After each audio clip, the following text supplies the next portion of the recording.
Well, good morning, Cam. Good day, sir. How are you? I'm doing good.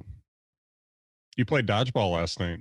I did play dodgeball last night, and my legs are a little sore from all the Yep. crazy moves. Everybody needs to watch the video just for that. Yeah, you didn't know I had that sort of That was wiggle, did you? quite exciting. Mm-hmm. So last time I played dodgeball was years ago. We did a team building event for work, and we went to a trampoline park and did trampoline dodgeball. Ooh, I just about died. yeah, those trampoline parks. We went back when my cousin got married, like 5 years ago. Part of the bachelor party, the afternoon portion was trampoline park. So it was like eight, like 24 to 30-year-old men and a bunch of 12-year-olds. It was fun because we were playing management against the supervisors, Oh, and I'm sure that went um, well. oh, it was too much fun. I don't remember who won, but it was a good time. Yeah, we used to do those a lot, but once COVID hit, then we had to stop doing those. A lot of places that we were doing them at, because we would go to like escape rooms or the trampoline park, or we go bowling, or stuff Hmm. like that. We just we couldn't do it because of COVID. So hopefully, as things start opening up again, we can get back into that. I mean, it's not like we were doing a monthly or anything. We maybe quarterly, or at least Uh-huh. once a half we would go do something, just get everybody together and have fun together, because a lot of times when you're at work, you're kind of, you know, you sometimes you want to kill each other more than you want to have fun with each other. So, What are your thoughts on escape rooms? I'm interested to hear this. the couple that I've done, I've enjoyed. I don't like doing the super hard ones because they're super hard. But the couple that I've done have been interesting and fun, and I think the most fun one that we did was it was a non-linear escape room. So with having a team that big, you've got people working puzzles, and then having to work together to figure out the how the puzzles fit together to be able to get out of the room. But Yeah. but I think overall it's been a lot of fun. I enjoyed them. I've been on the losing and the winning side of either one of those. So, I've only ever done one. hmm And for the longest time I was anti escape room. I hmm love puzzles. I love problem solving. So in theory, they are 100% my jam. hmm But the idea of paying someone to lock me in a small enclosed space just didn't sit well with me. And back when I lived in Kansas, it's either national or international board game day, that day of the year, there would be like a 24-hour board game session at our church where people from like our church and a bunch of people from the community like throughout the day would play certain games at certain times. And one year they brought a mobile escape room, so a big truck with an escape room in the back of it. And I was like, Hmm. so we're hiring a stranger to lock us in a room that is attached to a vehicle. I'll pass. I'm good. I don't need that in my life. And I realize how ridiculous this sounds, right? Like it was fine. Everyone had a great time. Yeah, we've established that Cam has trust issues. Well, some of them for good reason, others for ridiculous reasons. But so I wound up like 2 years ago ish, uh, going down to Texas for a work thing, and my boss really wanted to do an escape room. So it was me, my boss, and the guy that had literally joined our team the week before. So we didn't know him barely at all. And we was one where they locked us in jail cells and we had to escape from jail. And it turned out to be a total blast. I had so much fun, and I was really mad at myself for being so stupid about them beforehand. Yeah. It's really fun. So we went as a team to we were up in Appleton. Then this was with a district team that I worked with at the time, and they let us do the escape room. And of course, this is the first time I'd ever done an escape room, and I got kind of stuck in the weeds with some stuff, which is, I learned a lesson, and I've gotten better at that.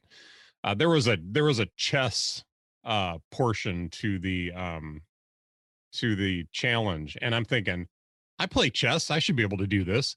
Well, Oh I no. totally way overthought it. And it was totally simple, but all they gave the coordinates to put the pieces on the board to make numbers. That's all it was. Well, I'm thinking there's got to be like a, something deeper to this. Like it can't be that easy. So I'm like way Yeah. overthinking it. You're treating it like it's an 1800 level chess puzzle and it's like a 900 level Yeah, chess puzzle. Yeah. right. That makes sense. I mean, it's an escape room. I think that's the default for a lot of people. It's like this is harder than it actually is. And some of Right. the clues are, and some of them are like, no, it's green because you need to know the color green. Yep. So by the way, Well, what does that green make me feel? yeah. So that the three numbers I was getting from that chessboard were the three numbers we needed to unlock the box that had the key in it. Oh so no. so understand, and I didn't realize this, and nobody else did either, that they're all working puzzles. And like I said, it's a non-linear puzzle. So they're all working their puzzles, and I'm working this puzzle because I'm thinking chess. I know chess. I'll get this. And so they're all working their puzzles and they solve their puzzle and then they solve their puzzle. And I'm still sitting here working on this puzzle. And unbeknownst to me, like somebody comes and looks over my shoulder and says, well, why don't you just do this? I'm like, it can't be that easy. And all of a sudden it's like, oh crap, it's that easy. And literally we figured it out. And we you had to type it into a thing and then it like it opened up a box and you put a thing in the computer that you were putting this into, and then it unlocked the box to get the key out. And so it's way overcomplicated, but and literally we were typing the code in and the buzzer went off. We were out of time, and it's like we needed like 20 more seconds and we were out of the room. It's like if I just wouldn't have overcomplicated it, we would have been okay. So I was kicking myself, but it is what it is. You learn a lesson, right? Mm-hmm. I have a question. Mm-hmm. Do those things on your ears have to do with the package that was on your porch last night? No, they don't. So I wasn't going to say a thing until we got to the delighting me section. Then I was going to be like, you didn't notice. Ha ha ha. No, that's well, to not be fair, it took me about 8 minutes. Yeah. So actually they do, but this isn't what came last night. It was actually this, which didn't really work for me this morning. So I gotta get a better 1/4 inch adapter. So we might as well just tell everybody because we're talking about it and not revealing what we're talking about. I got the AirPods Max. So see, when you said you were getting new AirPods, that didn't even cross my mind. Well, to understand, like there was a decision that I was going through on whether or not to get the in-ear or get the over-the-ear style, and I'm just realizing that the longer I had the regular AirPods Pro, as much as I liked them, like they weren't super comfortable in my ears after a while, and with us going on the trip and kind of like that's the purpose that I have for getting them right now. I wanted something that I could have on for hours at a time and be comfortable. They get a little warm, but they're comfortable. But I'll talk a little bit more about them when we get to that segment and give you my review of them. Let me see the side. Can you give me the 90-degree angle? So you went with like the space gray ones? Space gray, you bet. Okay, they look less ridiculous in person than they do on the website. I will give you that. But we'll save this for later. Well, this little tease. Yeah. And one thing I was worried about is that they were going to be too small for my ears. And they are perfect. My ears fit in the cups perfectly and they're super comfortable. I like them. So, but yeah, I'll tell you about that when we get to that segment of the show here. So, well, we've got an Apple event to talk about first. We do. I'm excited about it. So we'll get a couple of the less exciting things out of the way first. They talked about Apple Card Family, which I thought was an interesting thing to start the show off with. But just the idea that you can connect your Apple Card to other people in the house, and that way they're all getting the benefit of the credit history. They played it off as positive. It is a big deal. They played it off as a positive, but what they didn't say is that you could also hurt your partner's credit as well if you didn't pay things. So yeah. but I think it's a good first step for the industry as a whole to be looking at how can we better serve um everybody's credit history in the house, because quite honestly, like, I hadn't really thought about that. My wife and I both have our own credit cards that we work off of. I do have an Apple card, and I really like it. She does not, which that's a choice for her because she manages our credit card, and then we each have our own Prime cards for Amazon, so that we can. I don't know. I'm not exactly sure why we each got our own, but we did.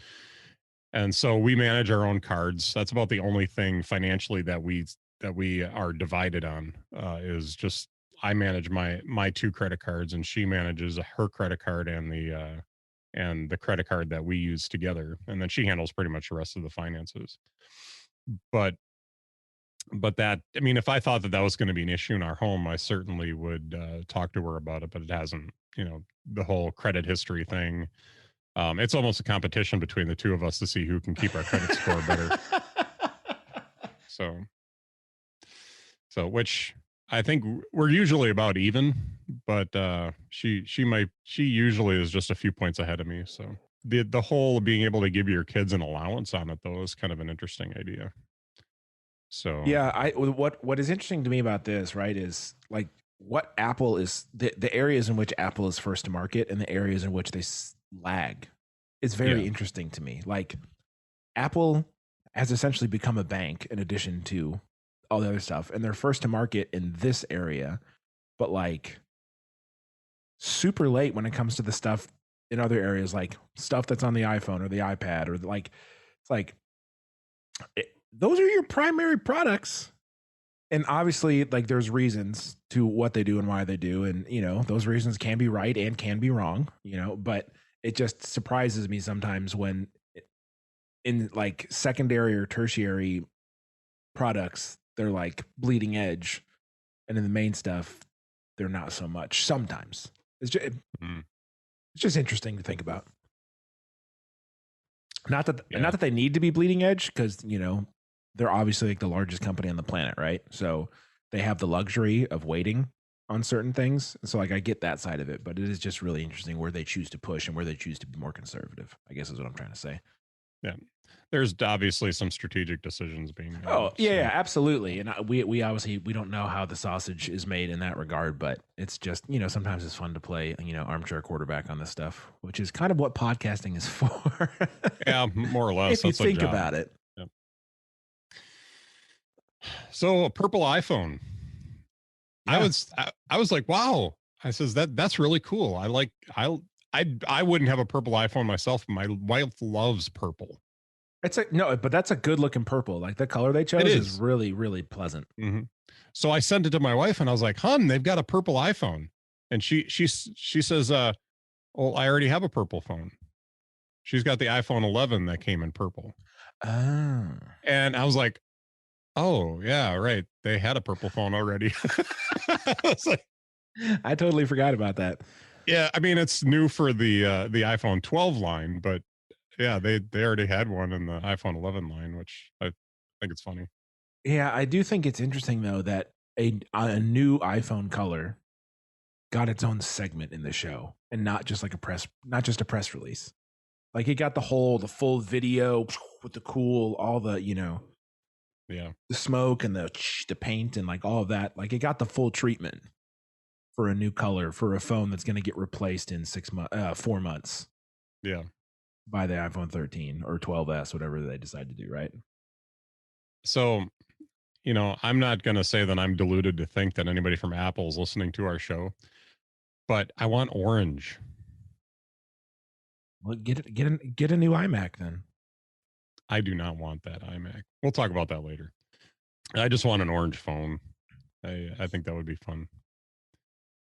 Although having the orange iMac does give me hope that they might, do something fun with the iPhones this year. So Yeah, it'd be interesting if the iPhones followed the same colorways as the sure, iMacs. That'd be I pretty would. neat. By the way, that green on the back of that one iMac, and we're getting ahead of ourselves here, but oh my gosh, that green Mm-hmm. is hot. And if I had to get one of those, probably I would go orange, but that green is hot. That's good stuff. It's a nice color. It's a nice Mhm. color. Apple Podcast subscriptions were rumored, and I think I don't remember if we talked about it on the last episode, um, but yeah, they kind of fleshed out what that's going to mean. So I don't know. I got mixed feelings about this one. Yeah, I mean it's interesting. Like I'm surprised it took Apple this long to implement this, considering they've been hosting podcasts forever. Mhm. And we all know Apple likes to take a cut where they can take a cut. And I think I think they waited to the right time because there are so many podcasts now that have members only content where you pay however much and you get ad free episodes or you get additional content or you get early releases or whatever, like you're incentivized to pay the money. But for the Mhm. longest time, that seemed to be sacrilege for podcasts. And it has now, because we live in the subscription model era where everything is a subscription, it has now become more accepted for podcasts to offer that type of service. So I think it was smart that they waited this long, but I'm also a little surprised that they did. Um, Yeah, so I think the timing isn't the worst, but it feels like it's about a year too late or a year later than it should have been because you've got so many podcasts this last year that have gone to membership mhm. models because quite honestly the advertising is starting to drop out, especially I think COVID kind of accelerated it. Well, that's the whole reason Relay FM started their membership.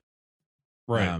Was It was one of the reasons they were planning on doing it anyways, but then to your point, a lot of the advertisement companies either pulled out or like our budget is cut in half, so they did it out of necessity to find a way to continue to maintain their Hmm. revenue stream. And luckily for them, their listenership is incredibly loyal and was willing to help them out. And so now they run membership and ads, but Yeah. with your membership you get ad free content and additional content and access to the Discord and all sorts of stuff. So yeah, Yeah. you're And I totally right. And I love the concept. I love the idea of being part of the community. And even though it's going to would cost me $5 a month, I do subscribe to the Upgrade Plus. Did you said you've subscribed to one of those, right? So I flip flop back and forth like every like 4 or 5 months between Connected Pro and then Mac Stories. Hmm. So either way, Federico's Okay. getting some of my money every month. Yeah. Just a matter of Steven And Mike, yeah, if they get the extra $1.25. But yeah, the nice thing about like the Mac Stories subscription is you get the weekly newsletter, the monthly newsletter, but also access to the archive. Mhm.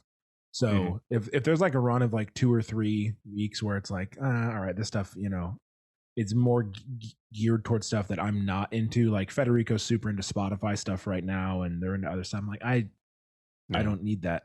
Then I'll stop the subscription. I'll go do Connected Pro, get a couple months of free or ad free stuff, and then I'll hop back over to Mac Stories, run through the archive of the stuff that I missed, stay there. So I just go back and forth, because I want to Yeah. support both, but I don't want to support both at the same time because well, I could. I'm cheap. Well, you have Sorry, we boys. all have a finite amount of money that we can put into stuff. Yeah. I mean, pretty much all the podcasts that I listen to every week now have membership programs. There's only a handful of them that I listen to that don't. So I see some problems with the Apple Podcast subscriptions. Probably the most glaring problem right now is that it's only for people that use Apple Podcasts. Hmm. I don't. So what about us who will like use Overcast or Pocket Casts or Castro, some of the other podcasting clients? I'm not going to switch back to Apple Podcasts to subscribe to these podcasts. So I mean that's a problem.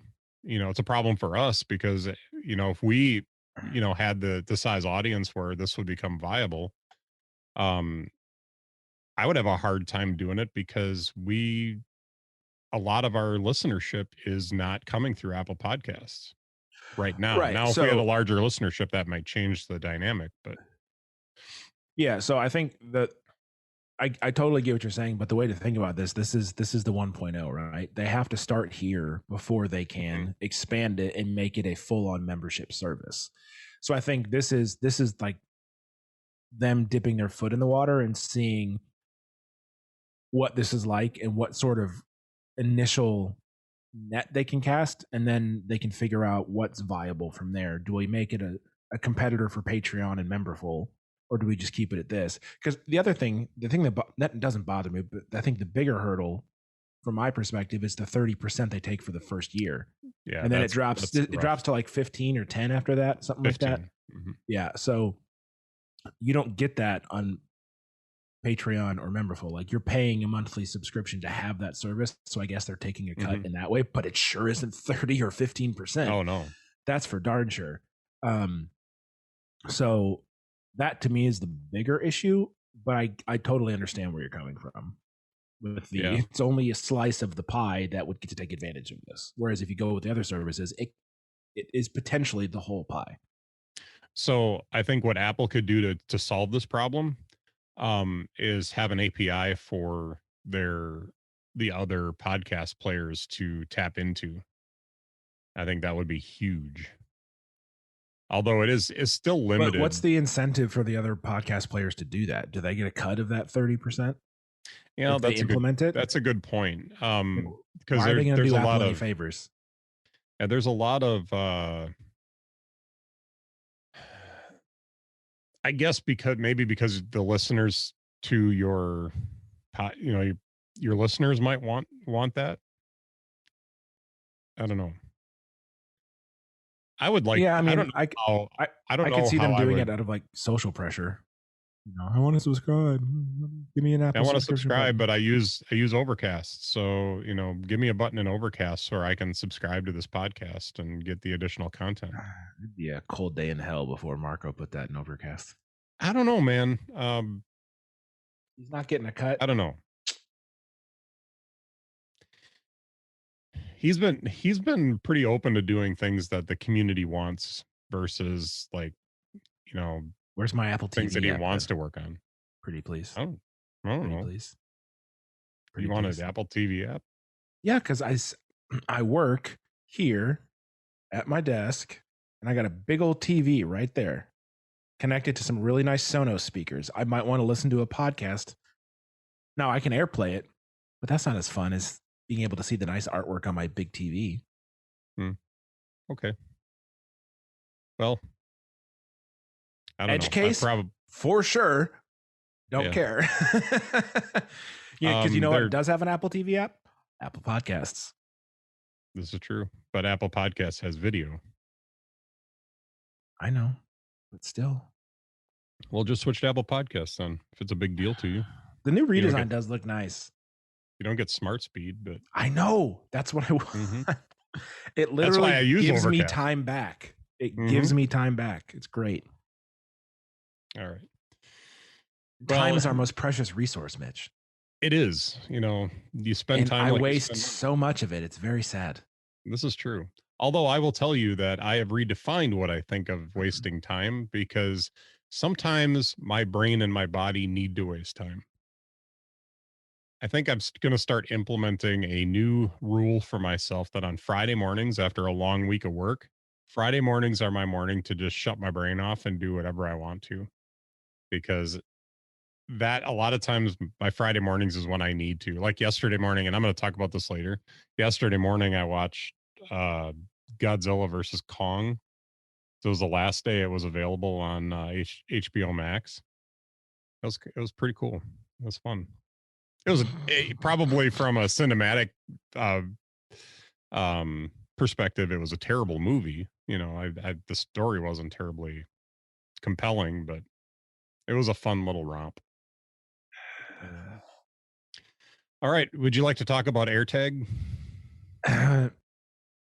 Not really, but sure. I mean, you can put a little Apple Puck on or in your things, and you can find them in an app called Find My. which is like, find my what? I don't. Find my everything. Find my AirTag. It's such a dumb name. But yeah, their So AirTags you can get what, 4 for $100, so did you? or they're Yeah, $29 individually. correct. Did you watch the event? Yeah, Yeah. Did you they were. notice something about when they were talking about AirTag? Yeah, they don't say AirTags. There's no definite articles, which we've talked about before, and Makes me AirTag. crazy. You can get 4 AirTag in a pack. AirTag comes in a 4-pack.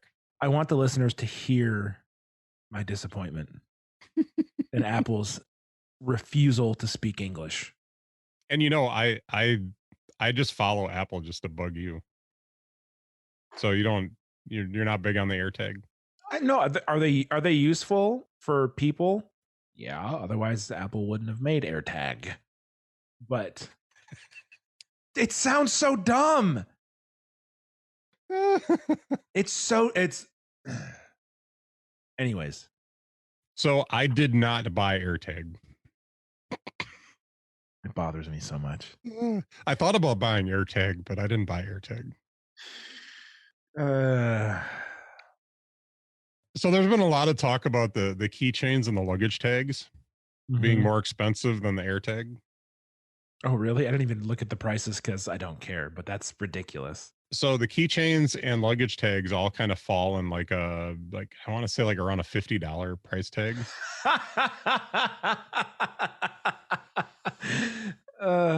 And please don't write me, but the Hermes, because I'm not going to try and pronounce it right. The Hermes. Do you want to take a shot at have you seen how much the luggage tag is? 150. Oh, it's more than that. 300. $450 for a $29 AirTag. Well, luxury, opulence. Renee Ritchie had a briefing and at one point, and he had gone up and talked to one of the guys from Hermes, and he says and I'm not going to get this right, but he said he walked up and he talked to him, and I was like, so it's just leather, right? And it just leather that says Hermes on it, right? And he's like, and the guy real snooty like said something along the lines of, well, our customers spend $25,000 on this, $25,000 on that. And like the one that got me was $25,000 on a dress that they'll only wear once. So this is nothing to them. And it's like, yeah, that's the quintessential. This is not for you, you peasant. Yep. So you're telling me that your product is for idiots that don't know how to budget. Oh no, they don't need to budget. They don't need to budget. Yeah. Yeah. Exactly, yeah. Because they are wealthy beyond measure. So to your not saying Hermes, my parents painted their kitchen Hermes orange. All right. And I saw my mom texted me. She sent me a picture. Oh, this is like a couple years ago. She's like, check it out. I was like, oh, that's an interesting orange. What is it? And she texted what I read, Hermes orange. Like the mythological being Hermes. And I was like, yeah. Oh. So then I called her. I was like, man, that Hermes orange is interesting, Mom. And she's like, it's Hermes. And I was like, yeah, okay. Because I never heard of the company before. I was like, okay, Mom, sure it is, whatever. And I just want to troll. I just want to troll them and call it Hermes. Yes. Yeah. So, let's talk about the iMac, man. Let's do it. 24-inch iMac with colors. Much colors. Many colors. 7 colors to be exact, if you include the non-color in there. They're like 6 colors and silver. I'm like, that's not a color? Apparently. I mean, I guess it's kind of, it is and it isn't. That's like when we were growing up and we would say that black or white is a color, and they're like, no, it's either the but it's presence the whole of color or it's the Apple 6 colors thing, right? So it's a branding thing, 6 colors and silver. Because, that's also why AirTag and iPad and iPhone don't have articles. It's stupid marketing. You know what they do? They Mhm. call the Mac the Mac. Thank God. Mhm. Why does that one get an article? Right. So you're excited about that. I like the new iMacs. I think I love the colors. I I enjoy the boldness. It makes me happy. The one thing that I was mad about, I just realized I don't need to be mad about anymore because I was looking at just like the base buy page, and I was like, you can only get a 512 gigabyte hard drive, and then I Mhm. clicked on the button, and you can get 2 terabytes. I'm not mad anymore. I Yeah. was like, why would they release an iMac that you can only get half a terabyte on? And then I realized I was being stupid and didn't actually go to the full on order page. And it's only an So extra $600 to go from the 512 SSD all the way up to a two terabyte, that's which not feels bad. a lot cheaper than it used to be. I I seem to think that that was when I upgraded the storage on my iMac, that was the case. Like it wasn't that much more. I didn't pay $1,200 difference. Otherwise, I would have really questioned my life choices. So I'm just going to say this: these iMacs are not for me, and the reason being is it's on the M1 chip, which I think is awesome. But I like these colors. I really like the orange, but and I understand why they did more muted colors on the front, but that peach that's on the front of those, on the front of the orange one, just doesn't do it for me. You know, I'm not gonna see the orange, in my studio that much because I have it facing up against the wall. So I guess, I mean, I might order the orange if I were to buy one, just because I like orange. But I don't know, and I'm really not sure about that white or what they called light gray bezel on it because I have a iPad that is white, has the white bezel, and I just don't like it. Like I prefer the black bezel. So I know when they come out with the more pro machines in later this year, which I assume probably either I don't know if they'll announce anything at WWDC, but probably in the fall they'll come out with the 27-inch and or 30-inch or whatever they end up doing. And I'm gonna guess that those are going to be more pro style color schemes, and you'll have the black borders and stuff like that. I'd be really disappointed if they didn't come out with something with a black bezel because when you're doing photo editing or video editing, I don't know how you deal with having a white border around it. Yeah. Just too hard to manage color that way. Well, that's what I was thinking. Why they had the white bezel here and not the colored bezel was to allow for not having your eyes play tricks on you when you're looking at the screen. But then they have that giant chin on it, so that is colored. I think they're amazing machines.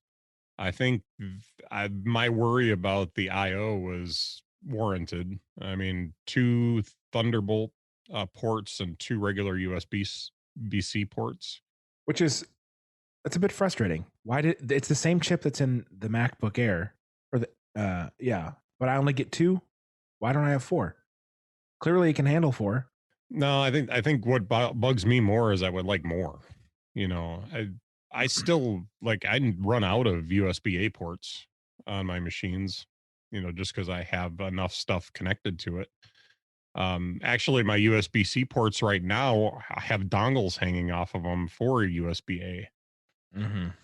I don't even know if I have a USB-C device plugged into my iMac right now. I have two ports on my computer, and I think four USB-A ports.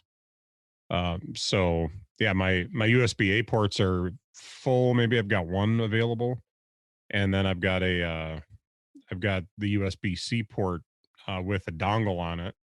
Well, partially because they don't have the HDMI ports on them anymore. So that's how I get my HDMI out. But I've run out of the USB-A ports before and had to plug in because I've got the dongle that has the USB-A port on it as well. And so I'll plug into that.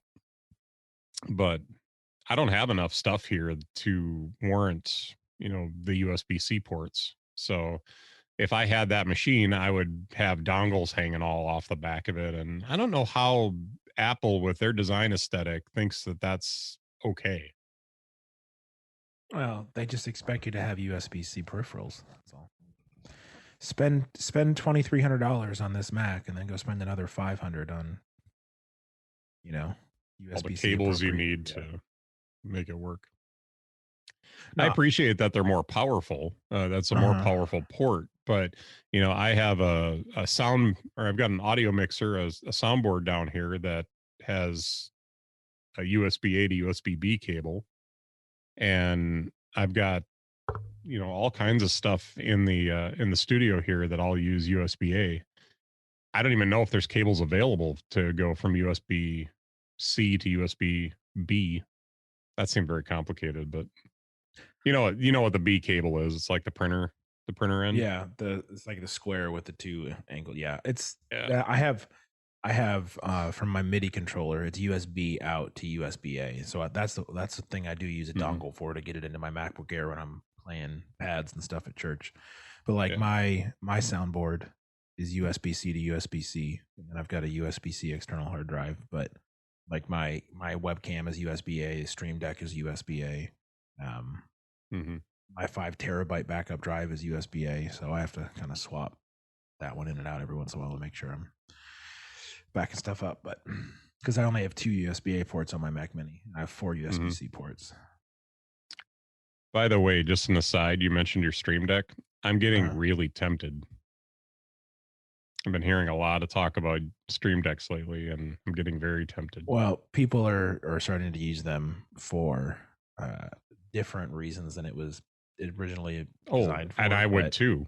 Yeah. yeah, it's But I saw that Adobe Audition is a supported software for it, and I would love to have my shortcuts and stuff available on it so that I can put it right next to my keyboard over here and actually hit, rather than shift control delete to do a ripple delete. I could just hit a button and it would automatically do my ripple deletes and stuff like that. I think you can get the mini. The mini one is like 80 or $90. Yeah, I think I would But have it's to do only the one in six. the It's only middle. 6 buttons. Yeah, I've got Yeah, the middle one, the the 15 button one. 16, 15, Yeah, it's 15 got or 16. three rows of 5. Okay, that's probably the one that I would go for. I think that one's what, 150, Yeah, I've had something it like that. for 2.5 years. Hmm. Um, and I used to use it because I used to stream on Twitch to like 6 people back in the Yeah. day. And I used it to change like all of my scenes, and you can like change your Twitter handle to be like, oh, I'm live, with the big button and all that stuff. Hmm. And then I didn't use it for like 9 months. It just sat in the corner. And then I listened to one of the more recent automators podcasts, and they were talking about how they use it on their Macs. And I was like, legit forgot you could do non-streamy stuff with the Stream Deck. And Hmm. there's like integrations with hue lights, and so I can control the lights. It's not doesn't work all the time, which is a bit frustrating. But like I Hmm. can control the lights in this room and in the kitchen and in my bedroom by pushing a button when it works. And there's Some of that. zoom controls, so I can hit the mute button, Hmm. then I hit the button again, and now I'm unmuted. Yeah.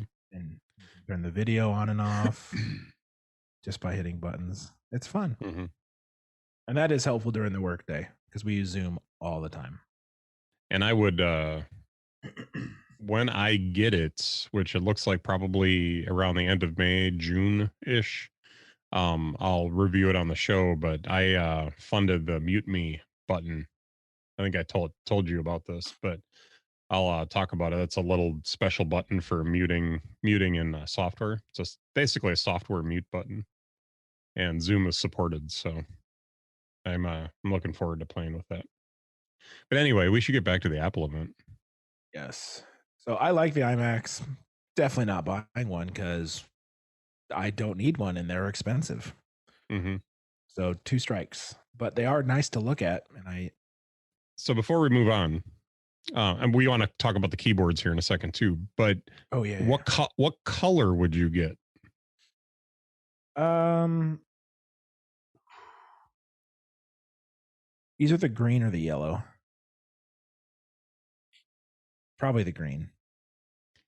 All right, so I heard an interesting tidbit that yellow iMac is the first yellow iMac.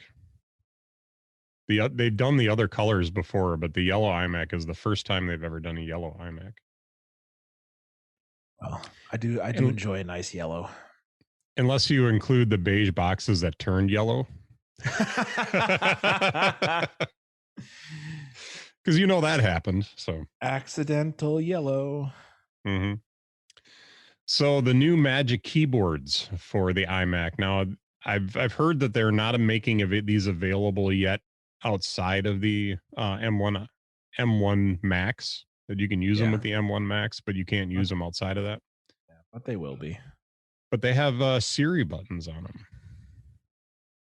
Well, they have Touch ID too. I'm sorry, yeah, the Touch ID. That's what I meant. Yeah, which is kind of cool. Let me try that again. They have Touch ID on them.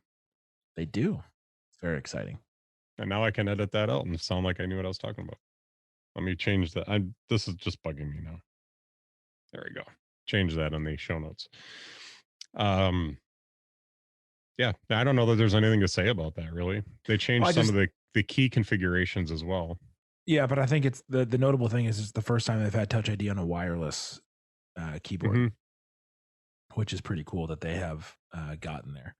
It'll be nice when those keyboards are made available to people that don't want to also buy an iMac. Because it'd be like right now, I can unlock my Mac Mini with my watch, which is nice, but I don't always have my watch on. And it would be nice to have Touch ID on my keyboard just to unlock my Mac Mini, like I have on my MacBook Air that has a Touch ID button on. So it's cool that it's there. And I like the fact that the trackpad and the Magic Mouse and the keyboard all match the color of the iMac as well that you purchase. So, like if you purchase the purple one, your keyboard, mouse, and trackpad are all purple as well. Yeah. Which is a nice touch. Yeah, the colors would be fun to be able to order colors to go with old machines. I don't know there's much more to say about that, but can we talk about the next one yet? Can we? Can we? Can we? Would you like to talk about iPad? Yeah. Oh, Mitchell. I would like to talk about the iPad and the fact that it has the M1 chip in it now. It makes me very excited. Very excited for WWDC. So early rumors are suggesting Final Cut. Don't don't tease me, Mitch. I don't want to. You know this is what I want. You know this is what I want. But the early rumors is that this is that Final Cut's in the pipeline. I would have assumed Xcode would have been first. We're gonna, just because it's rumored, that just means that somebody leaked it, and that it's not necessarily that's going to be the first thing out of the gate. But I know, but oh my gosh, could you imagine? Could you imagine?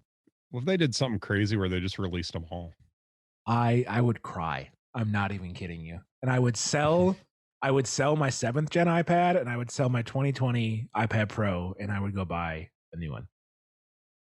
In a heartbeat. In a heartbeat. Because I'm totally due for an upgrade, but just from a money standpoint, I can't really afford to do it right now. Yeah, no, I love everything about this new iPad. Love it, love it, love it, love it, love it. But I have a 2020 iPad Pro, so upgrading, even if I was like, yes, I'm going to upgrade, it's still really expensive, and I just can't do it right now. But that being said, if at WWDC significant things happen, then I will sell older things to make it financially feasible because yes, please. Yeah, when they said the M1 chip was in there, I was just like, holy crap, it's happening. It's happening. It may not happen this year, but like within 2 years, you can fully expect a lot of those things to be. Oh, I'm so excited.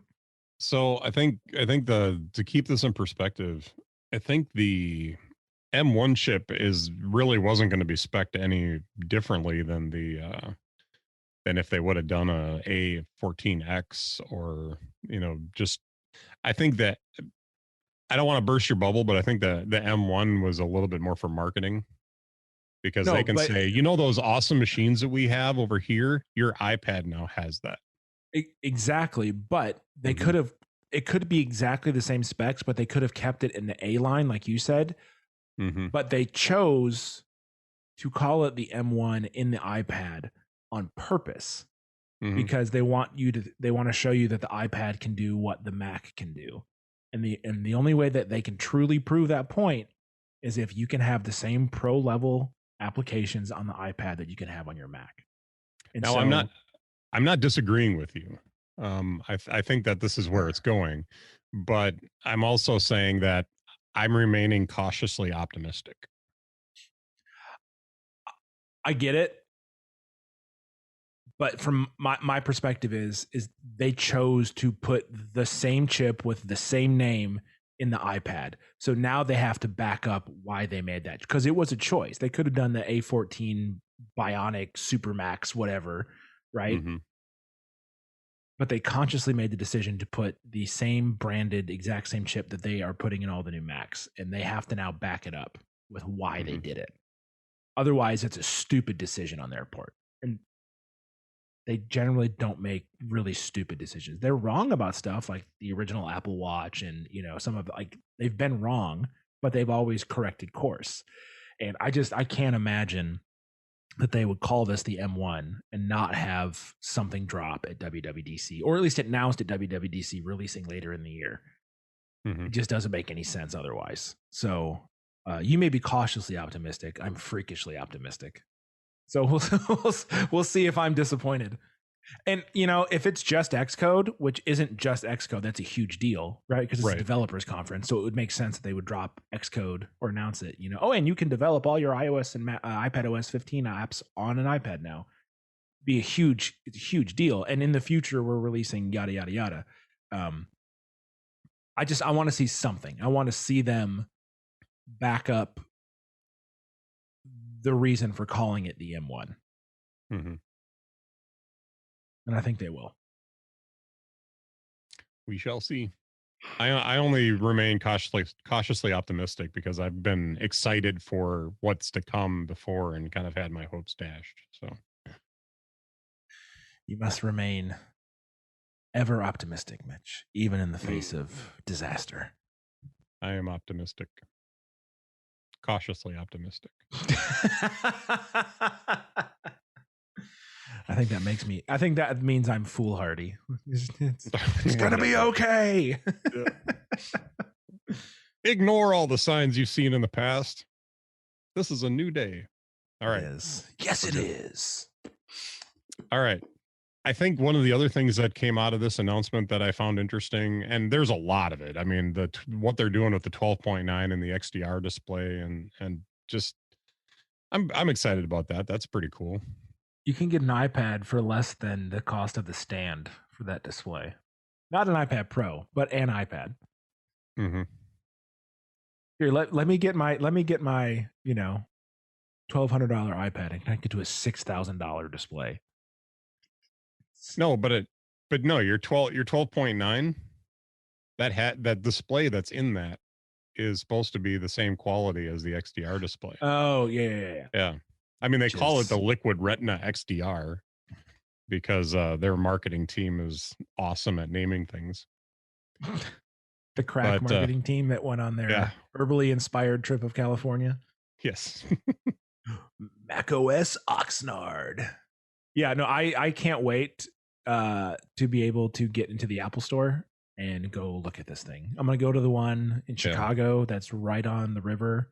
It's huge. It's all glass. It's like banked. You walk in up here, and then there's like a giant staircase to go down, and it's all glass. It's gorgeous. I've They been have there. they have events and everything. I cannot wait to go there and see this thing in person, that display, because it's going to be bonkers. When we visited Chicago, it's a couple of years ago now. Oh, it was 2017, 2018, something like that. We stayed in the Wyndham Resort that's right across the Oh, nice. river from there. So so yeah, we went there for sure. I bought stuff from there. It was cool. So I bought. Yeah, I like to go there. it's a It's nice nice. store. It's always super busy, which makes sense. I mean, it's I, downtown. we went midday on like a Thursday or Friday, or it's like middle of the week that we were there, and it wasn't bad. And for the size of that place, yeah, I don't think it doesn't feel that busy. So I'm whenever I'm up there is the weekend, so it's always oh okay. chaos. It's like a Saturday at like Mm-hmm. 1 in the afternoon. It's sardines, man. It's just like you're trying to Yeah, obviously pre-COVID, but yeah. So the other interesting announcement was the white magic keyboard I know for. it's so pretty. I thought of you right away. I was like, oh, Cam is looking at that going, I should have just waited. No, well, No. no. So I had before I got the Magic Keyboard for my iPad Pro, I had the white Smart Folio. Not there's no keyboard, but it's got the back and then it's got the trifold front, so you can prop it up. And I bought white because I was like, ooh, it is now a variance of white to gray, and because it's white, and you take it to a coffee shop, you throw it in your car, you put it in your backpack, you put it on a picnic table, like it just picks up stuff, and it's really really hard to keep it white. And the keys on this new Magic Keyboard are also white, and Mm-hmm. after a bunch of usage, they're not going to be white anymore. No matter how much you wash your hands, like your body has oils, right? Like it's just not gonna stay white. And so it's one of those things that in theory I love and I think it looks super nice, but I would never buy one because it won't stay that way. And I made that mistake with that smart the smart cover for the iPad Pro. Um which is now, like I said, varying shades of gray and white. So I love that they're doing it. I love that it's an option. I am not one. I already have a Magic Keyboard, and two, I don't want it to. I don't want to see it just degrade from pure white into grossness. But it is pretty, and I do like it. Anything else about the iPads that we should discuss? So I did want to briefly Oh, discuss iOS 14.5, but before we get into that, I do just want to note that you can get a 2 terabyte iPad Pro now, which you could not. 1 terabyte was limited before. So this is another inclination to me that they are going to put more pro applications on the iPad because Final Cut and Xcode destroy your storage. You need ample space in order to do that. Also, the Thunderbolt port is now on the iPad Pro too, which allows for crazy fast connections to external drives, which is best for Final Cut because you can keep all of your files on your external drive, and then Final Cut just references them. You don't actually have to store them on the device. So those are two more indications on top of the M1 chip that good things this way come, Mitch. Okay, it's exciting. we're done talking about it now. I'm just All right. Well, I'm sure that if we did miss anything, we'll catch it on further episodes. But of course, this last week, iOS 14.5 was released. finally. It's like beta. Wasn't it like 8 or 9 betas? Oh yeah, I mean it's definitely a a point release. I mean, there's some good stuff in here. So, 14.5. I'm going to come back to the mask unlocking because I want to talk a little bit more about that. But it does enable AirTag support. So, and this is important because not only do you have it on your iPhone and your iPad, but your Macs have to be updated as well to use the Find My app to find your AirTags. So, How dare you make them plural? you know what? I'm over it. There's some interesting maps. They've got crowdsourcing for accidents, hazards, and speed checks now. So Which the speed check one feels like cheating, right? yeah, I'm not sure. Do they mean like traffic cameras, or is this going to be something like Waze where you can report Police police? with a gun, yeah, Yeah. feels So like cheating. yeah. But that is, I did check it in my Jeep last night. I can report stuff. They don't make it easy on the infotainment system. But if you tap on the screen over on the far right hand side, and I know they put it on the far right hand side for a reason because it's the hardest for the driver to get to.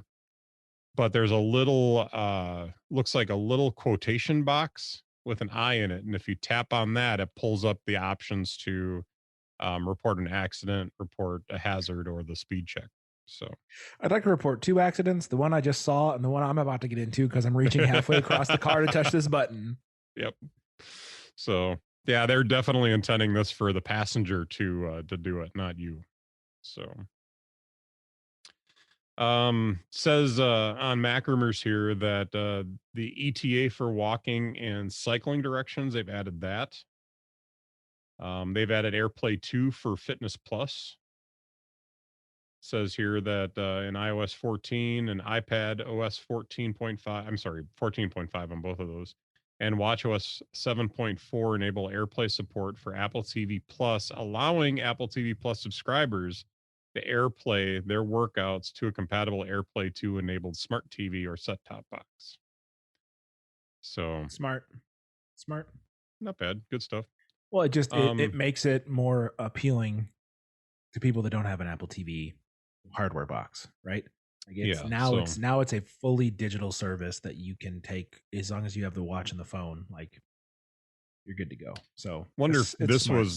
this was some of the motivation behind them licensing the AirPlay 2 support um out to TV manufacturers and stuff like that. Yep. Is that they're going to be able to push this stuff out. Absolutely. Something that I don't know why I should care about this, but dual SIM support for 5G. 5G. 5G. I Team There's T-Mobile standalone 5G network support, which again, I don't get T-Mobile up here, so I don't care. Some Are new you kidding me? Every emojis. time T-Mobile shows a map, the whole country's pink. How are How you we not in? we don't. They're like Okay. Verizon. You can get Verizon in 12 places. T-Mobile, it's everywhere. Mm-hmm. New emojis. Aren't a lot of them. You know, sometimes there's a ton of them, but they did make some alterations and some changes to existing emojis as well. So we've got, and I think we talked a little bit about this last time, but um, there's a few new emojis, and unfortunately, I don't have the names of these emojis in front of me. But you can probably listen to the Jeremys on Connected if you want to know more about these emojis. But looks like 5 new emojis. Um, I'm digging the one that looks like he's in a sauna, peeking through the steam. But looks like there's a cough one with like the circly eyes. I don't know if that means you're drunk or what it is, but a flaming heart and a heart that's got bandages wrapped around it.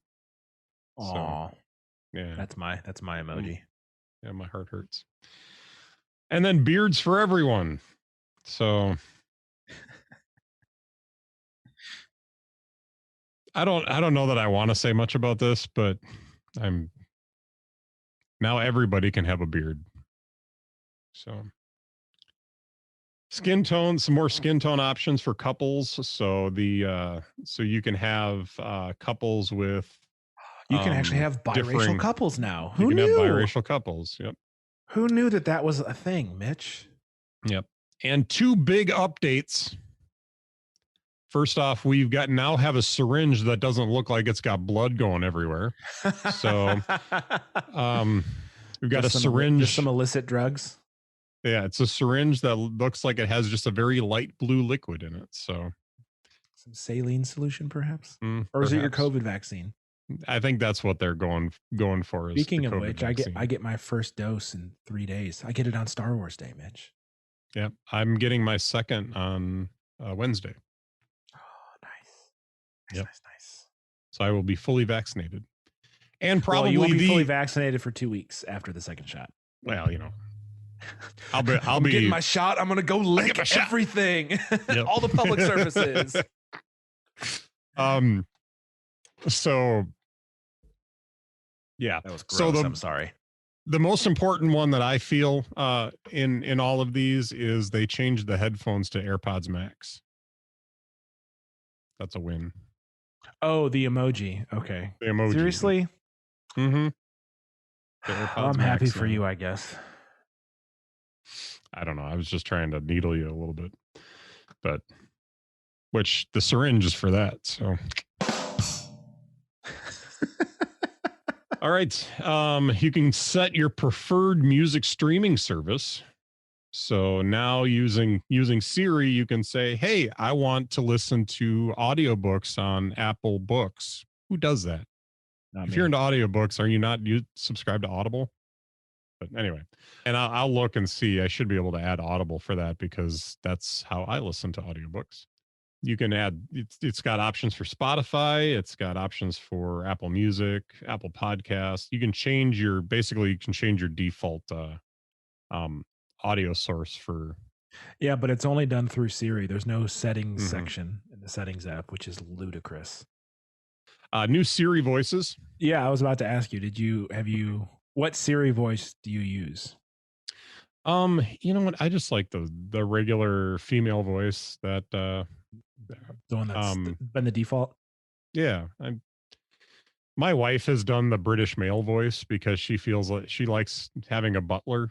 Um, for me, I find the female voice comforting, so it is what it is.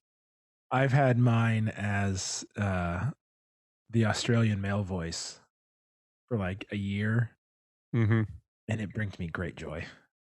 I feel like if I had a male voice, I would get more upset with it when it didn't work. Oh no! See, I part of the change was one, it's hysterical. Hmm.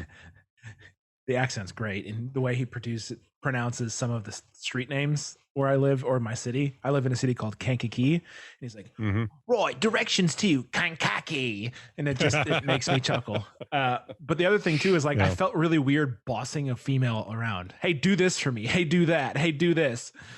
But now it's like, okay, you're a dude. Like I can tell you what to do. It's fine. yeah. Um, I don't have any problems bossing women around, so. oh.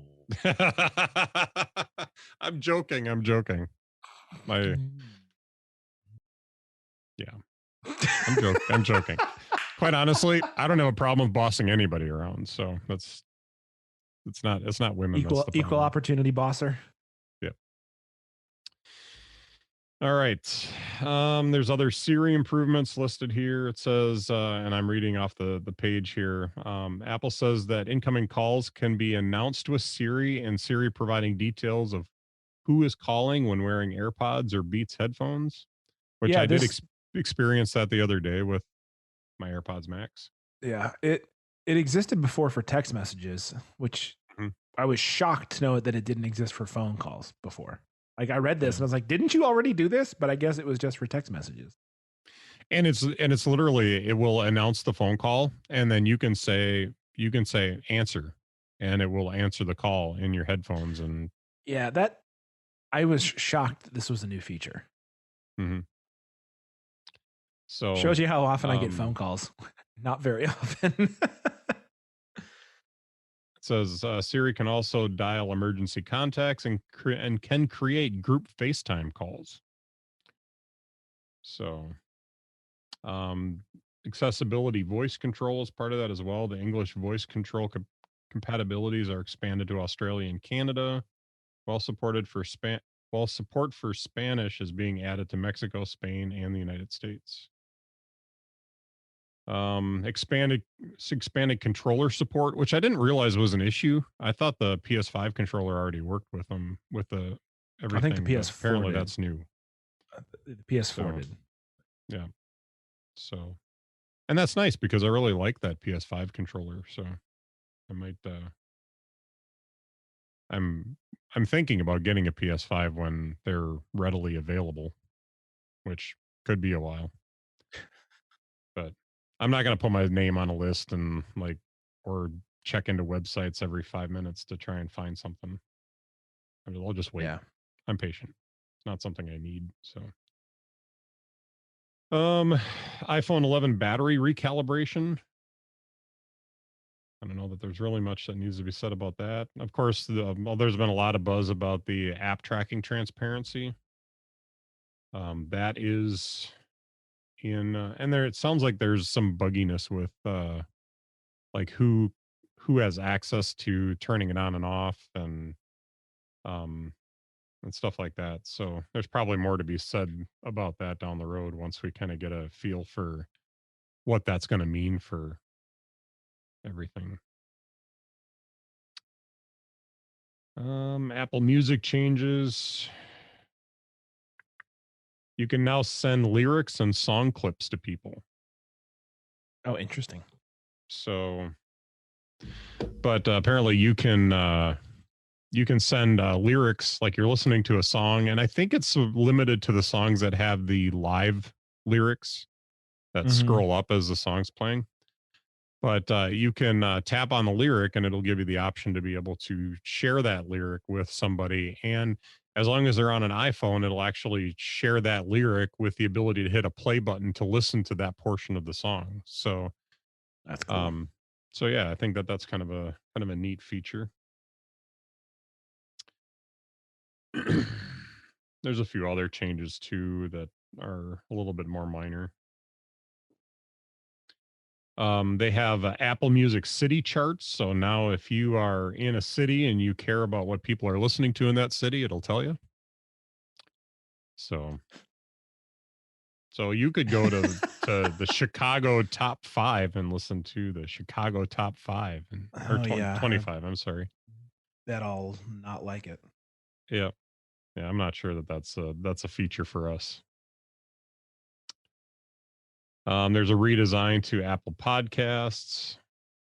We discussed that a little bit earlier. Um, the Reminders app is getting some changes. It says there's a new option to sort lists and reminders by due date, creation date, priority, or title, plus the Nice. option to print a reminders list. Sounds like something that my Interesting. mom would do. Yeah. If she had a reminders list, she'd love to have it on paper, I'm sure. Apparently, reminders users have wanted that for some time, according to the article here.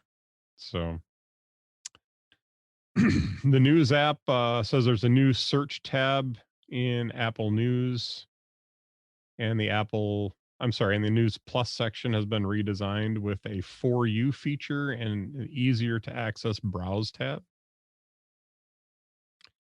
It looks like a lot of little minor things. I'm not going to go through all of these little things, but I need to find ways to get that facial expression out of you more often. the who cares look. Yeah. Like I could hear your eyes roll. That's how Yep. dramatic it was. So I wanted to talk a little bit about the mask feature that they added to this, the being able to unlock with your watch. Uh-huh. Have you had the opportunity to do this yet? Yeah. Yeah. It works wonderfully. Mm-hmm. Like I was at work yesterday and I have to wear a mask at work. We've talked about that before. And I literally pulled my phone up and I can't tell you how many times I pull my mask down and pick my phone up to unlock my phone throughout the day because I'm sorry, but I just don't want to type that passcode in every time. And it was like magic yesterday. I think yesterday and the day before that I had this, but I just looked at it and it takes like an extra beat maybe to unlock it. But then you get a tap on your wrist that it's unlocked, and all of a sudden you're like, oh shoot, it's unlocked. That's awesome. So it was something I texted my wife right away and I was like, hey, you got to get your iPhone and Apple Watch updated because now you can unlock your phone with the mask on. So, and I don't know if she's gotten all that stuff ready to go yet or not, but it was pretty cool. Pretty excited about that. Yeah, it's just in time for everyone to get vaccinated. But hey, we're still gonna be wearing Hmm. masks in public for a while, so it's a good thing. Good thing. And I like that it's an opt-in feature, Hmm. which is nice. The downside is not everyone will know that it exists and know that it's an option, but opting in, especially for something that is security related, is always the best option. Hmm. So great that it's there. Great that it's opt-in. So nicely done, Apple. I did think it was nice. I heard a couple of things about that um, that unlock feature. First off, if you look at your watch, it'll give you the ability to lock it right away. So if there's somebody standing next to you trying to get into your phone, you can just unlock it right away. I've also heard that if you are walking away from your phone, it will lock it as well. So if somebody takes it Interesting. and your phone and your watch are moving away from each other, Hmm. it'll lock the phone right away, assuming that you aren't the one that unlocked it. So Yeah. so pretty The only cool. downside there is if someone took your watch and you're the one with your phone. Yeah. They hold all the power. Yeah. All right. Anything else to add? Anything else that you're excited about or want to talk about as far as the event or 14.5? Uh, nothing in addition to what I've said, but I will just restate for the 17th time that I'm very excited to see what they do with the iPad Pro at WWDC and in the coming Yep. months. So it just, whoo, I'm excited, Mitch. Like, I hope you get what you want, man. It might give me the well, part of me hopes that like motivation. it doesn't show up for like another year just because of how expensive a 2 terabyte 12.9-inch iPad is, like starting at like $2,300. It's like, oh, that is so much money. Even if I sell my old ones, I will get like maybe a quarter or a third of that. So One other thing I'm thinking too is that it does seem a little interesting that they are really positioning the iPad, the 12.9-inch iPad, as like the premier, like this is the iPad Pro. And the 11-inch is kind of like, oh, in the end, we have the 11-inch too, for those of you who want a smaller one. I think they're at the point right now where they can't. It's too hard or too expensive to make the mini LED display in the smaller size. So That's eventually it'll get there, right? that's true, but I think that it kind of makes me wonder if the screen real estate is going to be needed in the future. So they're spending a lot of time talking about the 12.9 to get people more aware of it. And I mean, it could be just reading the tea leaves, or it could be like they're actually repositioning these marketing wise, because that 12.9-inch display is going to be important. Yeah, that's I I would uh I would agree that that's a good thought. Yeah. Good reading of the leaves, Mitch. All right, man. Well, what's delighting you today? I don't know. I've been dreading this question the whole show because I don't have an answer. Why don't you go first? Give me some more time. We mentioned the AirPods Max already, and I will tell you that these are absolutely delighting me like crazy. I am so happy with these headphones. Now, I will admit that they are ridiculously expensive. The main reason why I was able to get them is because I was able to go through Amazon and get like 18 months financing for them. So, to be able to pay like $30 a month, and I won't be replacing these within a year and a half. So, being able to spread that out a little bit really helped to in affording them. But these things are amazing. I've gotten to the point now where I come home from work at night and my wife's in bed, so I throw them on and watch whatever it is, because I usually watch about like one program, maybe 45 minutes of TV before I go to bed. And it is a more pleasurable experience really to watch TV with these on than it is to listen through my sound bar. The spatial audio is is nice. It's actually far more pleasurable in these than it was in the AirPods Pro, because you're really getting, like, you're really being immersed in the sound, I think. And it may be just because I appreciate the over ear headphone a little bit more, Hmm. but I watched I mentioned earlier that I watched Godzilla versus Kong yesterday. I watched him with my AirPods Max on, and oh my gosh, it was like the only thing I was missing is the whole like shake the room bass kind of, Hmm. being able to feel it. But Yeah, man, when it King Kong sounded, farts. oh, it sounded incredible. There was so much in that movie, so many sound effects, so much going on. Like when things were supposed to rumble, they were rumbling. Planes flying, you hear the plane moving from behind you to in front of you. I mean, the spatial audio just made it all really you know, worth listening to them in the headphones. And I sat there Hmm. for the 2 hours watching this movie in my headphones and loving every minute of it. It was good. Now, not necessarily because of the movie, because there it was the story, as you might assume, was weak.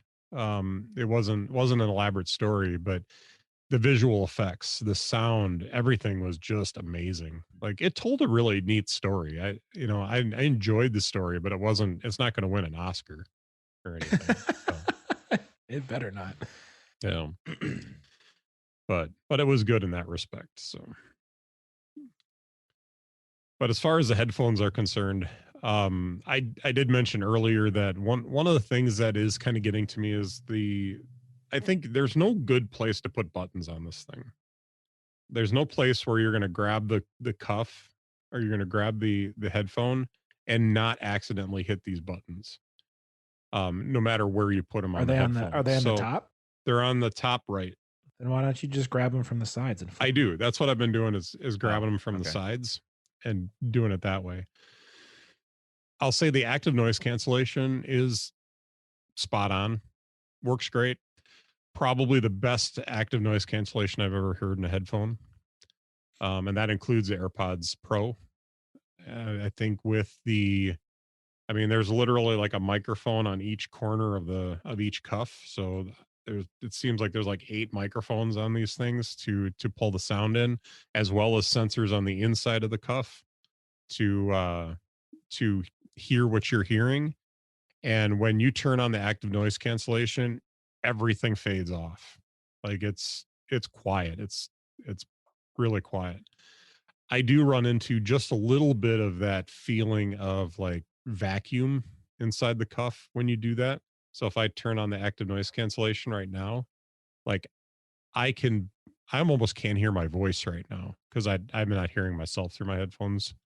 But the freezer that's out in the other room, I can't hear that at all.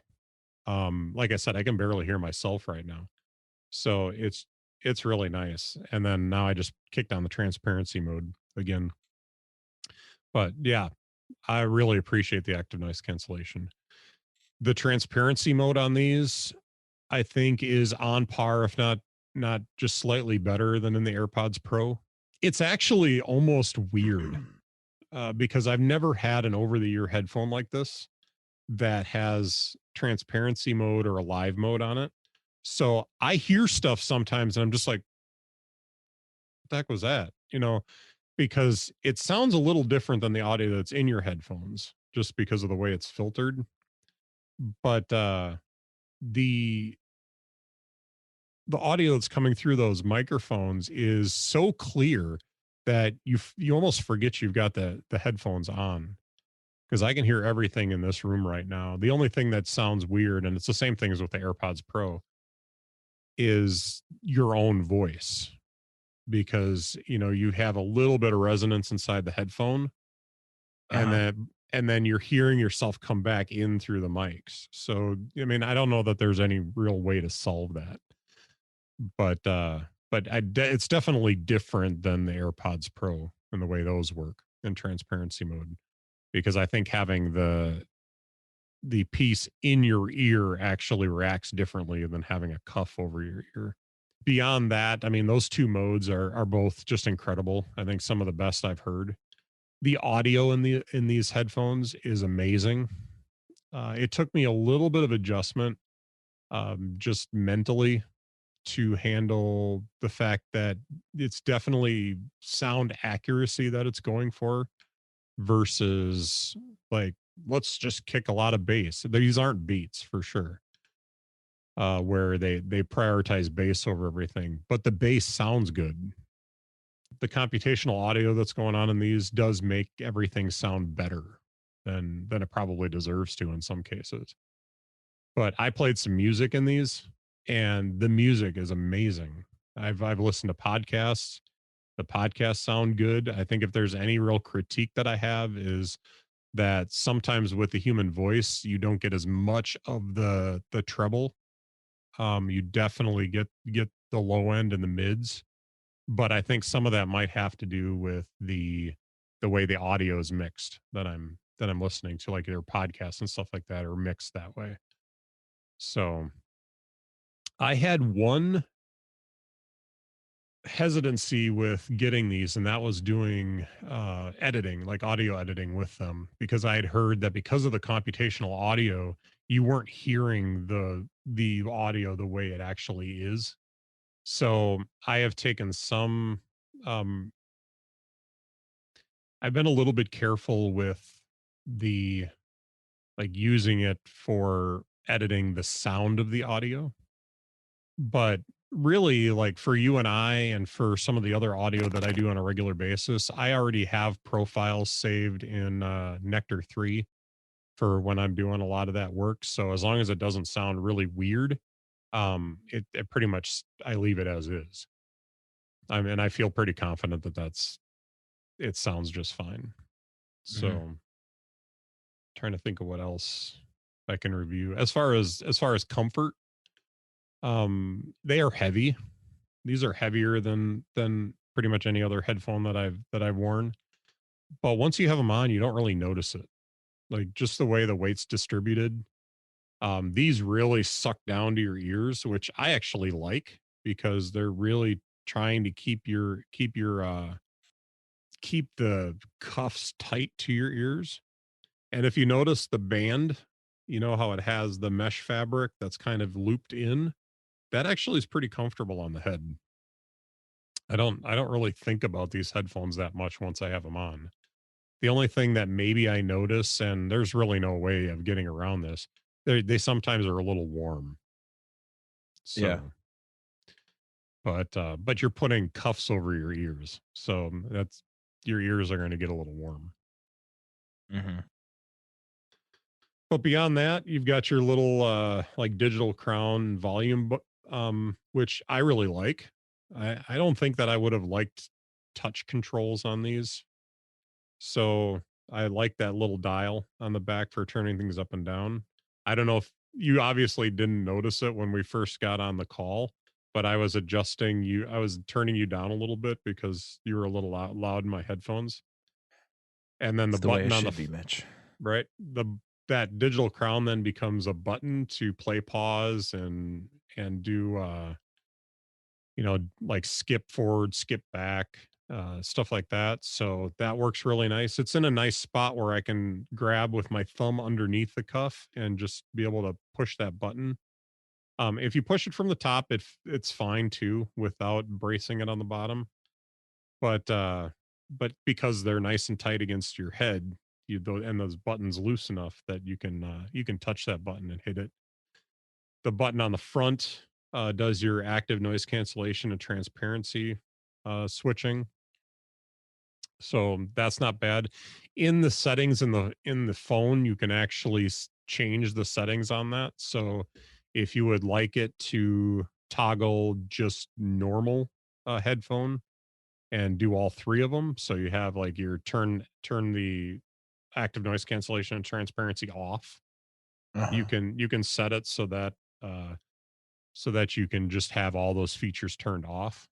I'm not sure what the Gotcha. benefit of that is, but you can do that. Well, they just act like So normal headphones at that point, right? correct. Yeah. So but yeah, I'm super happy with them. You know, if it wasn't for the price tag, I would definitely recommend people look into these, but they are, you know, designed to compete with high-end headphones. They're not designed to compete with Bose um and with Beats and some of the other things. These are intended to be, you know, compared with, you know, seven, $800,000 headphones. So I'm super happy with them. Did you say $8,000 headphones? Now $1,000 headphones. Like you can get Oh, there's it's headphones like, out there are that those are Hermes headphones? yeah, right. I will tell you and I'll give you just a quick little review of the cable that you can buy for these. Do you notice anything about this cable? It's tiny. It looks like it's It's USB-C to super 3.5. it's super tiny. No, it is lightning. But it's super tiny and thin. Like I would really love to get a cable Is for that what? these headphones that is a little stouter, something that had a quarter inch adapter on the end or quarter inch jack Mhm. instead of the 3.5 millimeter. So that's what comes with But them? no, these don't come with them. You have to pay the extra for these. What Oh, would you pay for these, by the way? I wouldn't. If you needed them, what would you pay for these? From Apple or just from anywhere? Because I know from Apple it's going to be 3 times what I would want to pay. So these, if you buy them from Apple, are $35. This How this long is little it? tiny cable. How long is it? Um, so maybe two. Is it 2 meters or a meter? I got them all. I got it all tangled now. Dang it! All right. So it's that long. So it's like 4 feet long ish. Mm, maybe. I would say four Maybe. feet. You could probably, if you measured it out, it's probably like 2 meters. Well, 2 meters is 6 feet, bro. So your arms would have been fully extended. Yeah, something like that. Anyway, Yeah, it should at least be 6 feet, if not longer. yeah. So yeah, I think, you know, the problem with this is, you know, all of the MFI rated ones that I looked at on Amazon were all still like in your 25 $30 range. This I did pay $30 for, and it is the Apple branded one. But you know, right now it looks like you're going to pay 30 replace bucks it with another You pair know, of 25, AirPods 30 Pro. bucks for this Didn't feel like cable. that was a decision I really wanted to make right now. Also, with the cancellation of the HomePod, the original HomePod, I'm wondering, okay, so over engineered products that people like but aren't paying for get discontinued. I was like, I really wanted these headphones, and this might be the time to grab them, so that in a year from now or 2 years from now, when they discontinue these and they come out with the AirPods Mini or whatever, that that these that it won't be as high a quality audio and it won't come with the features that I really wanted. So I felt like, you know, now's the time to probably pull the trigger on something like this. So that also weighed into my decision. So yeah, but I love them. They're great. Hmm. So what's delighting you today, Cam?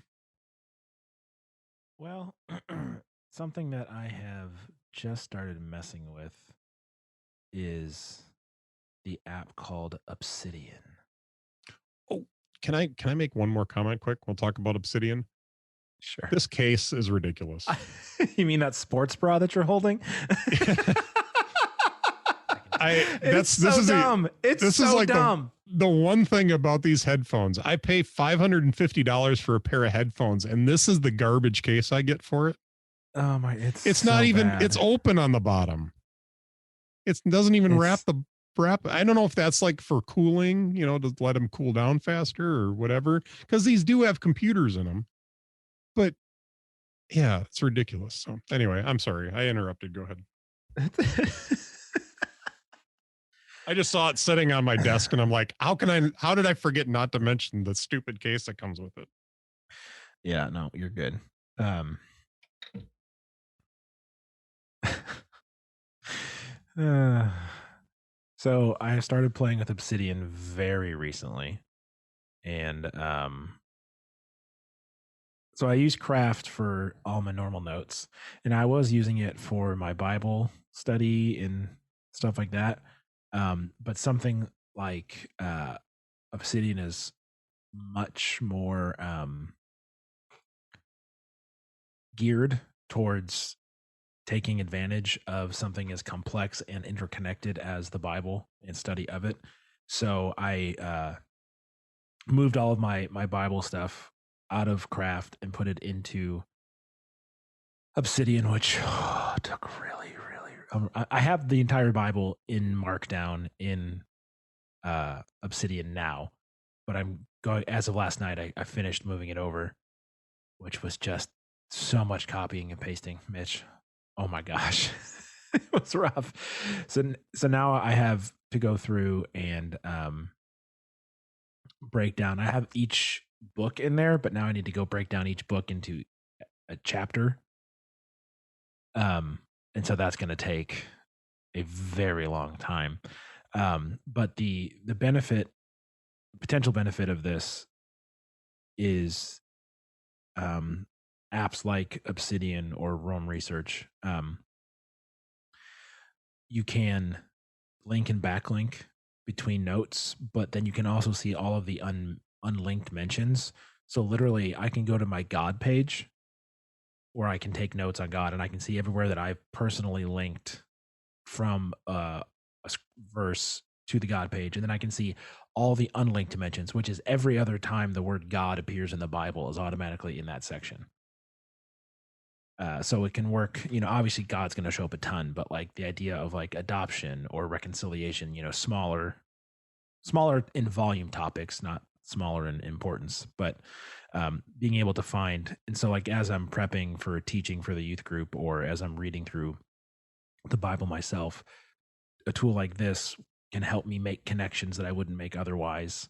And also you can visualize the connections. And then on top of that, you can create pages for, so like I have a page for Jesus, the Holy Spirit, God the Father, holiness, grace, forgiveness, like main topics. And I can write about those topics on that page or sub pages, but also see where it's mentioned in the scriptures as well. So it's and it's all in Markdown. So it's Obsidian is just, it's a free to use for personal use, and it is just a customizable skin that sits on top of a folder full of Markdown files. So it's super low overhead, um, and it's what you make of it, right? Um, but there's a huge community around it. The forum is really, really, really awesome.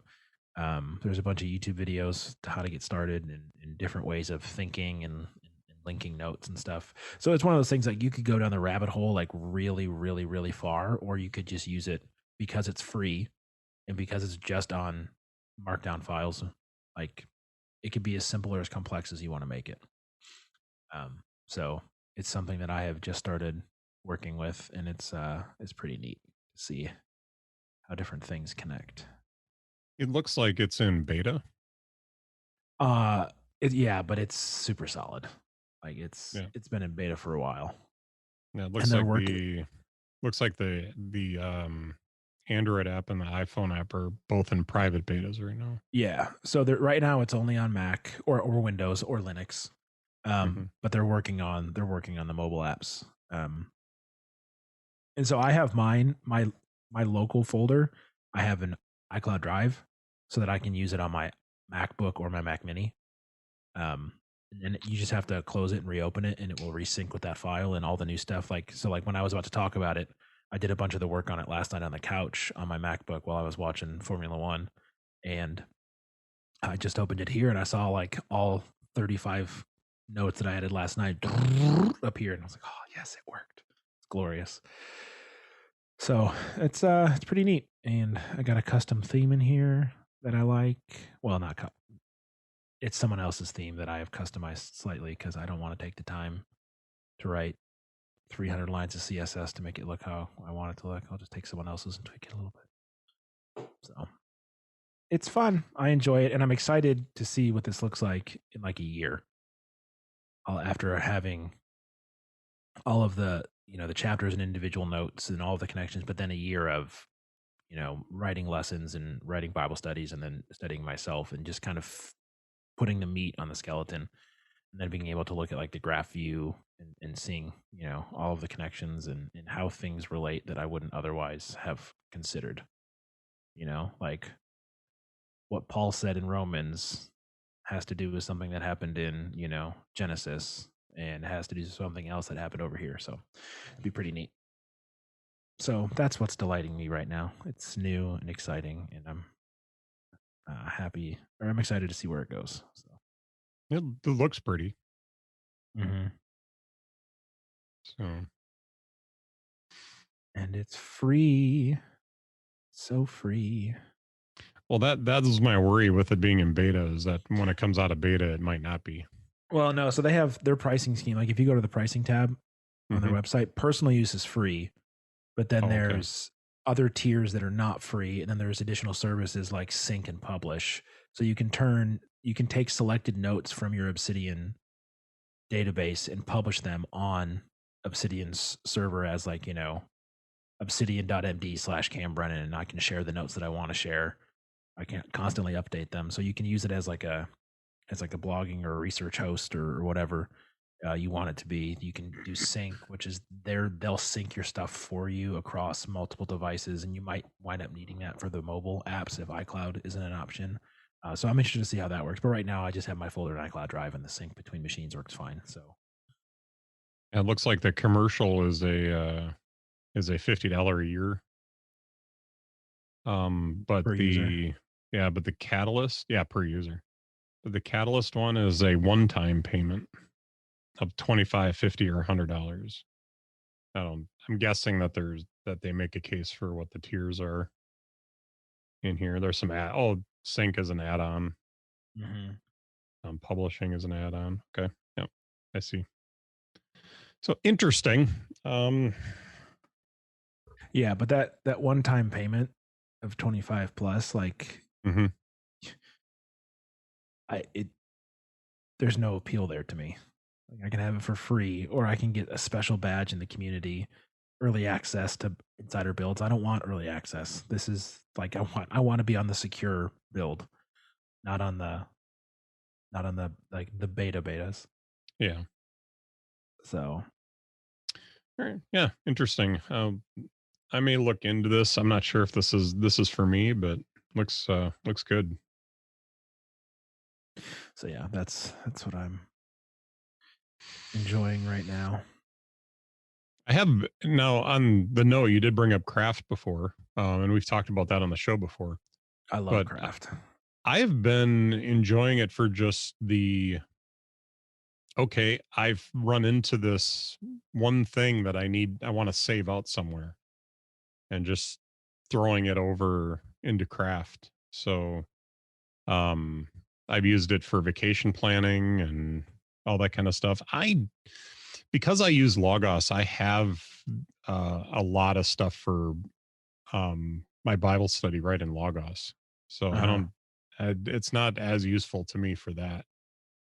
But just using it for notes and stuff like that, I definitely, it's kind of the the next step from like drafts for me. Drafts is kind of a place to put text, but craft is a place for that text to go to be saved.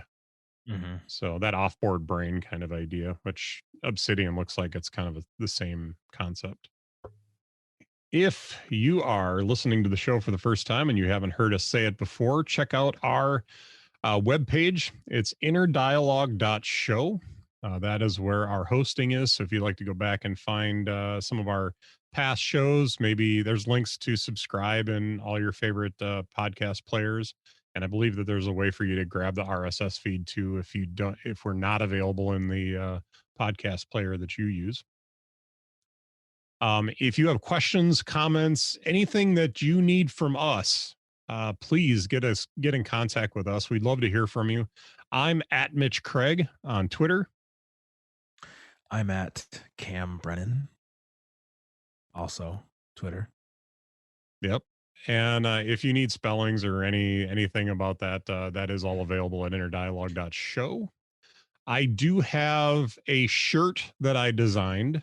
Actually, it just took the cover art and put it on a shirt. Put that up on Cotton Bureau. I linked it in the last episode. I can link it again in this episode so that if you're interested in going up and purchasing the shirt, that'll help to alleviate some of the costs that it takes to bring you the show each week. So I don't assume that there's going to be, a ton of people that are going to buy shirts, but it's there if you're interested in picking it up and helping us rep the show. What I didn't show Cam is I'm wearing the shirt today. Oh, he's taking his clothes off. This is uncomfortable. Yep. So Hey, don't yeah, hide that shirt under a bushel. You got to let your light shine, Mitch. Let it shine. it's Let it it's shine. chilly down here. You're from Wisconsin. It's always chilly. I got the tri blend, and this shirt's really thin, so it's kind of chilly down here. But I will say that the navy tri blend is a little bit darker than I thought it was going to be, but it does look really nice with the green logo and stuff. So it's cool. I think this would look really good on the black as well. So I think I've got both options up there for you. And if your kid wants to rep the show, we still got the onesies available. So I can't believe you put a onesie on there. it came as part of the standard package. So I'm happy you did, but I believe there's a tank top and there's a women's t-shirt up there as well. So yeah, I should have bought one for my wife right away too. All right. Well, Cam, it's been good. It has. We'll see you later, brother. Farewell.